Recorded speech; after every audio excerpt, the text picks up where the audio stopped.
દાદા નરોડામાંથી bogus call સેન્ટરનો થયો પર્દાફાશ। આરોપીઓ પર ગાળિયો કસવામાં આવ્યો છે। જ્યાં નરોડા પોલીસની ગિરફ્તમાં રહેલા આરોપીઓ મનીષ અસાની, કુણાલ ચાવલા, દિનેશ કલ્યાણી અને જયેશ મકવાણા તેમજ કાયદાના સંઘર્ષ રહેલા કિશોર બોગસ કોલ સેન્ટર ચલાવતા હતા। અહીં નરોડા પોલીસને બાતમી મળી હતી કે ઈવાન 3ના બ્લોક B2ની અંદર ફ્લેટ નંબર 607માં ગેરકાયદે કોલ સેન્ટર ચાલી રહ્યું છે અને તેને આધારે વહેલી સવારે ફ્લેટ પર દરોડા પાડવામાં આવ્યા। 4 યુવક અને એક કિશોર લેપટોપ અને મોબાઈલ દ્વારા અમેરિકન નાગરિકો સાથે વાતચીત કરતા મળી આવ્યા હતા। પોલીસ તપાસમાં સામે આવ્યું કે આરોપીઓ અમેરિકન નાગરિકોના મોબાઈલ નંબર અને ઈમેલ ડેટા મેળવી એડવાન્સ અમેરિકા નામની લોન કંપનીના ઓફિસર તરીકે ખોટી ઓળખ આપી લોન પ્રોસેસિંગ ફીના નામે બોગસ લેટર મોકલી છેતરપિંડી કરતા હતા। ઘટનાનો મુખ્ય આરોપી મનીષ અંસાની અગાઉ કેરળ અને ગોવામાં પણ કોલ સેન્ટરમાં કામ કરી ચૂક્યા છે।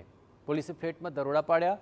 Laptop, mobile phone, Google voice application, fake letterpad, American નાગરિકોના ડેટા આ સહિત કુલ રૂપિયા 2.17 લાખથી વધુનો મુદ્દામાલ કબજે કર્યો છે।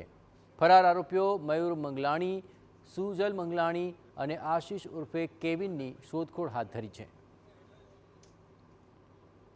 ઈવાન સોસાયટીમાં એક જગ્યા ફેક કોલ સેન્ટર ચાલી રહ્યું છે, તો ટીમ તરત જ ત્યાં પહોંચી અને ઈવાન 3 ફ્લેટ નંબર 607માં એક ફેક કોલ સેન્ટર ચાલતું હતું, જેમાં કુલ 5 લોકોને પોલીસે ત્યાં કસ્ટડીમાં લીધું છે અને આ લોકો એક એડવાન્સ અમેરિકા નામની કંપનીના ફેક લેટર બનાવીને યુએસએના નાગરિકોને ટાર્ગેટ કરતા હતા અને એમની લોન મંજૂર થઈ ગઈ છે એવું ભરોસો આપીને એમને પાસેથી લોન પ્રોસેસિંગના નામના $50 થી $250 રૂપિયા લેતા હતા।